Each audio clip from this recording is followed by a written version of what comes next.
So today I'm going to be doing a video on who I think will be in the team of the season for the Premier League. Now I may do this on the other leagues, but for now I'm specifying on the Premier League. Now before we get into this, I will have a few controversial choices, but you know who's going to go in my attack immediately. I don't even have to say, and I've probably just spoiled the whole video, well at least the attack part of this video, because you know who's going to be picked there, and probably my midfield as well. But in the defence we've got a few controversial decisions, but yeah, this is 100% my opinion, and yeah, I'll tell you the logic behind some of these.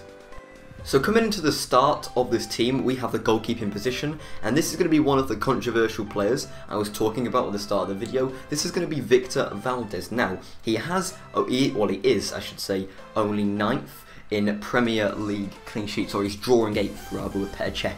And a lot of people will say Petr Cech should be in the team of the season. I don't understand why Victor Valdez can't at least be a candidate. He's been a prime player for Middlesbrough, and Middlesbrough, I don't know what Middlesbrough, I'm going to be honest, would do without him. Every time I watch Middlesbrough play, he's always a main part in their defence.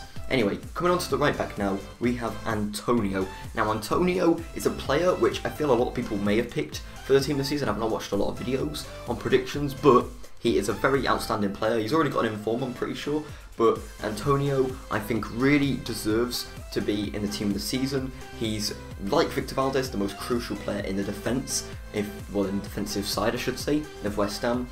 So I know a lot of people will not agree with me when I pick this player. It's going to be Mustafi. Now, I know Arsenal haven't done the greatest this season, and it's probably due to their defence, to be honest, but Arsenal, let's just get them out of the equation, okay? Mustafi, my logic for him being a team of the season, because I can only think of one decent centre-back this season, so Mustafi was kind of a, not really a, well yeah, it's exactly a guess, okay?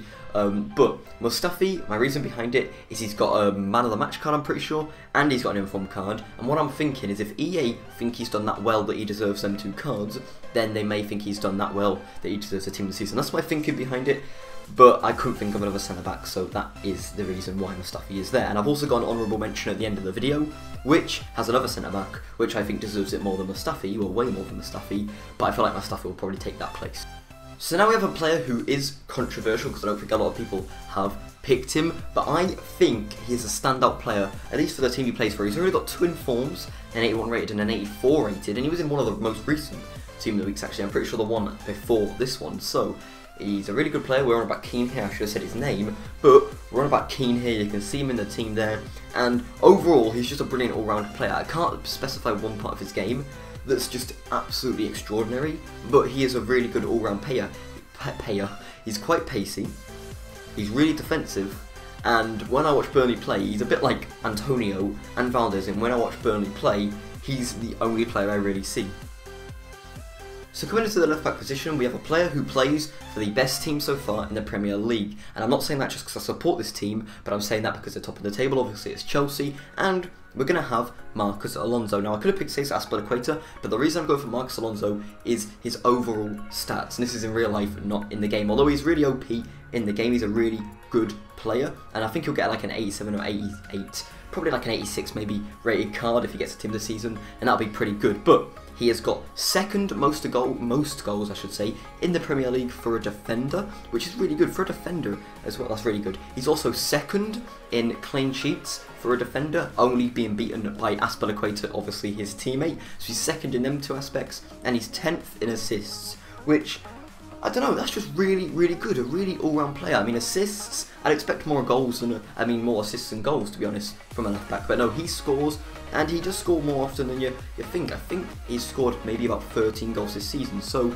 he is a really, really good player. He can score, he can defend, and like I say with everyone else, he's a really good all-round player. Anyway, so coming into our left mid position, we have none other than Eden Hazard. Now, I've not watched a lot of people's team of the season predictions, I'll be honest, I've only watched 1 or 2, but I'm sure Eden Hazard will be picked in all of them. I'm sure he was picked in the 2 that I've actually watched. Eden Hazard, okay, he had a terrible last season, okay, so Chelsea did terrible, and he was probably one of the players who made that even worse for them. I'll be honest, he was a terrible player. I'm surprised he even got the rating on FIFA that he did after last season, but he did come back, he did bounce back with a brilliant season this season, and he's been arguably the best player for Chelsea. You could argue with other players, like there'll be a few other players in this Chelsea team yet to go that I will put in the team of the season that you could argue about, but arguably he's been the best player for Chelsea this season, and he's the 2nd highest scoring midfielder other than Dele Alli, who will be in this team of the season, as I'm going to put him here. But Dele Alli, okay, he is an absolutely outstanding player, and like I said before, he's the highest scoring, okay, midfielder in the Premier League. He's got 16, Hazard's got 14, so Hazard's quite, not that much below him, but 2 goals. I mean, I don't think he'll catch up, but Dele Alli has been a brilliant player. He's got some of the most assists in the Premier League for a midfielder, and all round he's a brilliant player. I know I say this about basically every player, they're an all round good player, but he actually is. Now, when I said you could argue about Hazard being the best player for Chelsea, I was not lying. We've got N'Golo Kante, who will be the last player from Chelsea in this team, but N'Golo Kante was so outstanding for Chelsea. He has been, I should say, so outstanding for Chelsea. The season's not over yet, I keep forgetting that, but N'Golo Kante, I'll tell you a few of his stats. He's got the second most possession, or the most time with the ball, I should say, with in the Premier League. I don't even know where I was going with that. With passes, he's actually 4th with passes, and then in 3rd is Aspilicueta, his teammate. But out of everyone, this is not just midfielders, out of everyone, he is 4th. He's made 1,840 passes in the Premier League, 2nd on possession in the Premier League, and he's had a fair few shots and a fair few goals, I'll be honest. The one against Man United, I mean, everyone knows that goal. How do you score that? I don't understand. But yeah, N'Golo Kante, I don't have to say a lot about him really. He has been my favourite player this season. He has been the most OP player this season, I'd say. And in FIFA, he would be so good. Anyway, in the right mid position, we have got Heung-min Son. Now, he has been brilliant for the second half of the season. For the first half of the season, we didn't see much of him, okay? Heung-min Son, he was just not really in the spotlight at all. We didn't see that much of him, and even now people will argue that he should not be in Team of the Week, and I don't think people would have put him in their Team of the Season. I keep saying Team of the Week, Team of the Season predictions, okay, but I'm going to put him here because I feel like he will. He'll probably be on the sub bench. I don't think he'll be on the starting 11, but with him and the 2 other Spurs players I'll pick, I think he is a standout player, and he scored, I think it was 3 or 4 in a game earlier on with Tottenham in. So anyway, we've got Lukaku in the other striking position, and there's no doubt, you can't even deny, okay, with me, or you can't even argue with me,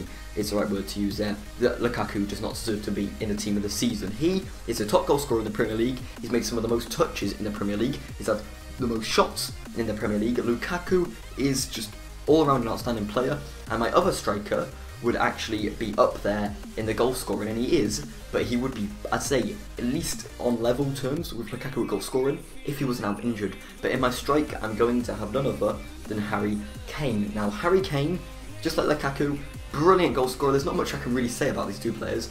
You can see for yourself. Everyone would have picked these 2 players to be in the Team of the Week. I use Harry Kane in my team on FIFA, and to be honest, he's pretty bad on FIFA. I don't really like him that much, but Harry Kane and Romelu Lukaku, they're bad on FIFA, I don't really like them, in my opinion at least, but they are brilliant in real life, and they are the 2 best players, I'd say, in the Premier League, by N'Golo Kante. So anyway, thanks for watching this. This is going to be my team of the week. Anyway, actually, I had an honourable mention that I was going to say at the end of the video, and this is going to be Gary Cahill. So this is going to be my honourable mention, and my reason for behind this is because I think he's been much better than Mustafi. I think he deserves the centre-back position, but I feel like they're going to pick Mustafi anyway.